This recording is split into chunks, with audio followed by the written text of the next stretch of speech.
Hey guys, and welcome back to Boho Joel. My name is Sandra, and this is the channel where we talk all things arts and crafts and just kind of do things based on whatever my creative whim is that week. And recently I discovered the Artomat.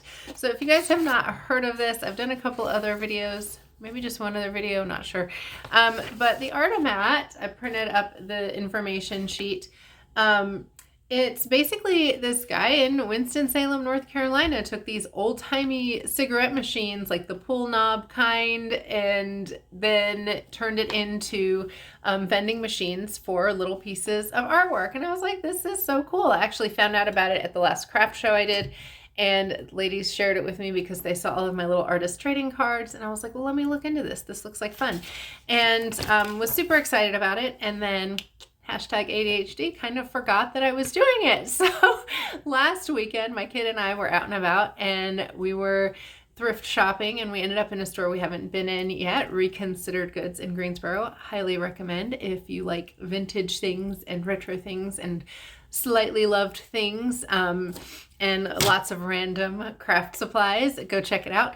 But I digress. So we walked in and went around the corner, and here is an Artomat machine. And I was like, what? How fun is that? So we actually bought a couple of pieces of artwork, which was great because one, it helped me to see exactly how the packaging needed to look for it to function properly, gave me some ideas, and two, it helped me remember that this was actually a thing I was planning to do. So I decided this week to go ahead and finish up my blocks, and I'm going to share those with you and get it wrapped up and get it mailed out. So I've got a couple of little blocks here. So I'll flip you guys around, show you what's going on.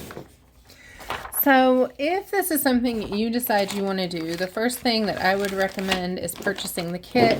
I did do a video sharing all of the contents of the kit. It really gives you everything you need to get started, including the blocks. So these are the blocks that they send you. It's just a blank, empty block with the kind of the brown like craft box looking tone, and you can do what you want with it. This is what I did with mine, and I decorated the edges as well, just to kind of experiment.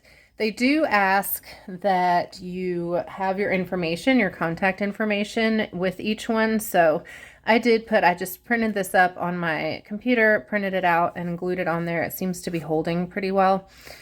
I just used a glue stick, quite honestly, and it worked out well.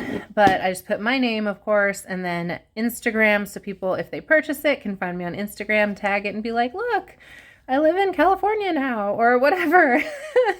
And then to see more art. So I put both of my Etsy shops on there as well. So you get the blocks. I actually decided, I was kind of up in the air about what I wanted to do as far as what kind of artwork, because I thought, well, maybe I'll do like some abstract paintings, or I'll do some different kinds of drawings or something.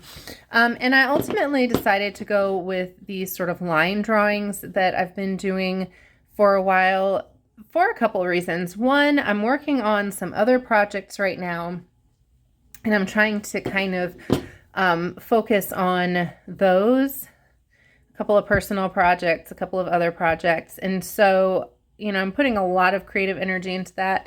This too requires creative energy, but for me, this system of drawing is actually really good stress relief, and it really helps me to kind of just regroup, and that's something that I need daily. So if these do get approved, I was like, that's something that I could sit down and do a couple of these maybe every day and feel like therapy and not get overwhelmed by like, oh gosh, now I have to create 50 unique little pieces of artwork, right?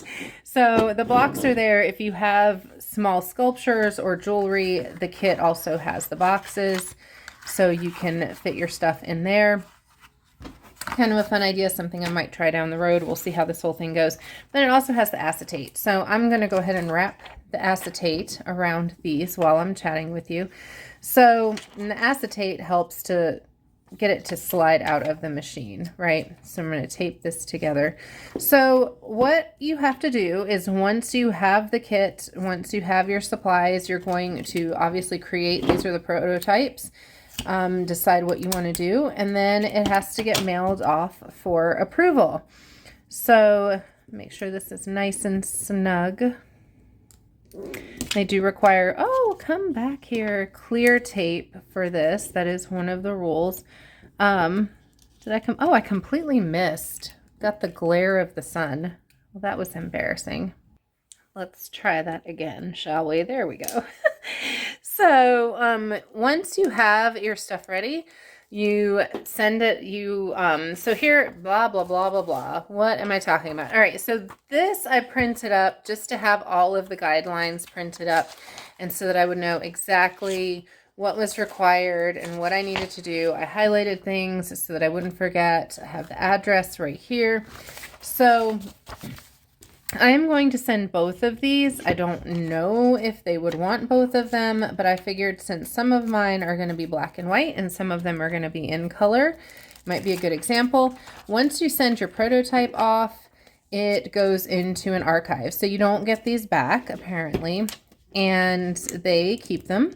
They go in the archives, and then I guess I will hear back at some point of whether they're like, yes, that's amazing, give us more of that, and then you create your 50 blocks and then send them off to be distributed in random machines wherever it's needed.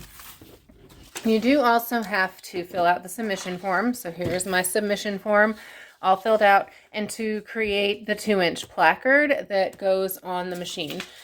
So that's the little card that goes at the front of the machine. Don't know if there's like a good picture of one here. Let's see. Yeah, so right here, right? So these are the old-timey machines. So you have to have your little 2-inch placard that basically gives some sort of an idea of what to expect in there. So this was something that I used this little notebook for. Boom. And it has the perfect size. So I did that. I took a photo of it, uploaded it to my computer, added the lettering in there nice and neat because my handwriting is not the best, and then just cut it out, stuck it on here at the 2-inch size.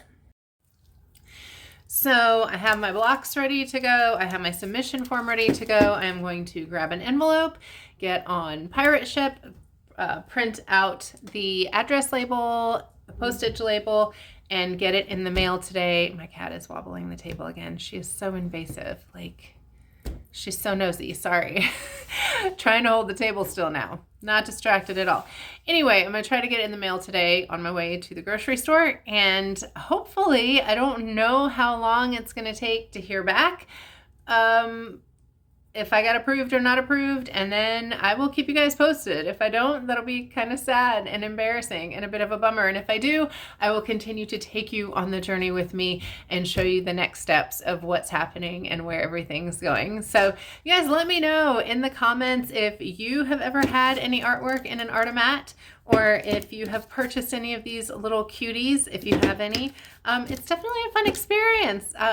We both enjoyed like putting the little token in there and getting out a surprise-ish little piece of artwork is fun. So, all right, you guys, let me know and hit all the things like subscribe, all the good things. I'll see you guys soon.